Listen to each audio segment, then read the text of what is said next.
여당이 지금 추진하고 있는 내란 특별재판부 관련해서 위헌 논란도 좀 있고 해서 대통령께서 실제로 어떤 생각을 하고 계신지 좀 의견을. 우리가 삼권 분립에 대해서 약간의 오해가 있는데요. 감시와 견제, 견제와 균형, 이게 삼권 분립의 핵심 가치죠. 임명 권력은 선출 권력으로부터 2차적으로 권한을 다시 나눠받은 거예요. 근데 이걸 우리가 가끔씩 망각해요.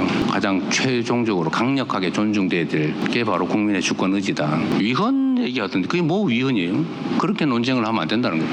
헌법에 그래 돼 있죠. 판사는 대법관이 임명한다. 대법원을 최종심으로 한다. 그렇게 하면 되잖아요. 근데 법원행정처는 내란 재판부에 대해서 뭐라고 그랬어요? 사법부 독립 침해 소지가 있다고 했습니다. 사법권. 야, 이건 영사로 봅시다. 사법부 독립에 대한 침해의 소지가 있다. 법원장 회의가 있었죠. 거기서 뭐라고 했어요? 10일 오후 2시부터 7시간 반 동안 진행된 전국 대법원장 회의 직후에 대법원은 내란 재판 설치에 대해 신중한 접근이 필요하다는 의견이 다수 제기됐다고 합니다. 안 하겠다는 소리예요. 그날 조희대 대법원장은 뭐라고 했습니까? 사법부가 헌신적 사명을 완수하기 위해선 무엇보다 재판의 독립이 확고히 보장되어야 한다고 했습니다. 그 영상 있으면 이건 봅시다 따로. 사법부가 그 헌신적인 사명을 완수하기 위해서는 무엇보다 재판의 독립이 확고히 보장되어야 합니다. 그러니까 내란 전담 재판부 설치하지 말자는 거예요. 예. 어느 경우에도 어느 누구도 우리를 건들면 안 된다. 그냥 자기들이 하던 대로 하겠다 이런 소리거든요.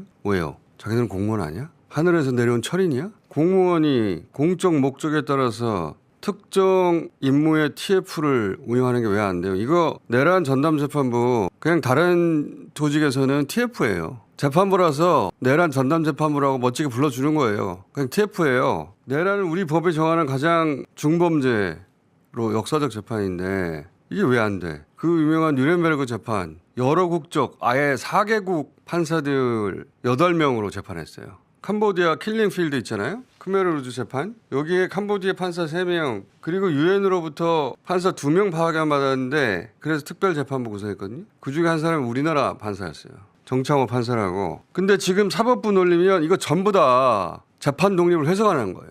원래 법원이 하던 대로 하지 않고 전담 재판부 구성하면 사법부 독립을 해친다는 거예요. 나치 재판도 잘못했고 유엔도 잘못한 거죠. 말이 됩니까 이게? 우리 법원에 이미 가사와 소년을 전담하는 재판부 있습니다. 가정법원이라고. 거기 전담하잖아. 가사하고 소년 전담은 되는데 내란 전담은 안 돼? 왜요? 그것도 일시적으로 전담하자는 건데 그게 왜 안 돼? 한정혜 정책위의장도 어제 같은 취지 이야기를 했죠. 그렇습니다. 어제 국회 기자간담회에서 별도 법원도 아니고 서울중앙지법 형사합의부 내란 전담 재판부를 설치하자는 것인데 무슨 문제인지 잘 모르겠다고도 했습니다. 이건 영상으로 봅시다. 19대부터 계속 논의가 되었던 노동법원 설치 이게 위헌 소지가 있다라고 하는 얘기를 들어보신 적 있나요? 없으시죠.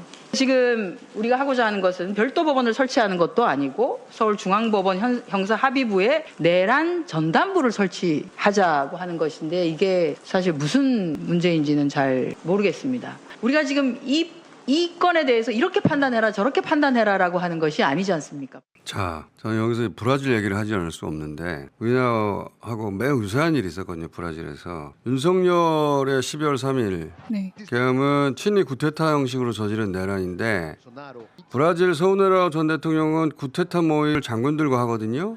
부정선거 주장하면서 룰라 대통령 대법관 암살 그리고 폭동 모의를 해요. 실제 우리나라 서부지법 영상처럼 폭동처럼 브라질 국회의사당인데 하고 대법원 폭동을 일으켰어요. 근데 장군들이 겁을 먹는 바람에 본격적인 구테타는 무산됐거든요. 미수죠. 그걸로 올해 2월 18일에 기소가 됐는데 그런데 지난주에 선고가 있었죠. 그렇습니다. 27년 3개월 징역형을 선고했습니다. 지난 2월 기소했는데 이미 선고됐어요. 대법이. 이 재판 과정은 당연히 생중계됐고 박근혜 때도 6개월 만에 끝났어요. 열심히. 뉴렌베르크 재판도 생중계됐습니다. 무려 1945년 재판도 생중계가 됐어요. 근데 우리나라 직위원 재판부는 어때요? 생중계는커녕 구속된 내란 수계를 풀어주지를 않나.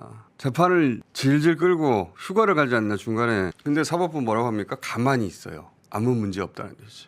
아무 일도 일어나지 않았다는 듯이. 아무 말도 하지 않고 의원을 그냥 가만히 둡니다. 이재명 대선 후보는 안 된다고 대법원 전원합의체 파기환송은 직접 이끌었잖아요. 조희대 대법원장이. 그 다시 한번 봅시다. 오랜만에. 원심 판결을 파기하고 사건을 서울 고등법원에 완송한다. 그럴 때는 단 9일 만에 전무후무한 속도로 판결하더니 이 내란 재판은 세워라 내라 하는데 못 본 척해요. 아무 문제 없다. 아무 조치도 안 해요. 근데 어떻게 가만히 있어 우리가. TF 구성하라고 왜 이 말도 못해. 이러다가 윤석열 풀려날지도 모르겠는데. 그래서 사법부 내에 중앙지법 내에 설치하라는 거잖아요. 기존 판사들로. 지기현 말고 자 어떻게 그냥 두고만 봅니까. 대한민국에 사법부만 있어요? 사법부 하는 대로 그냥 두는 게 대한민국에서 가장 중요한 가치입니까?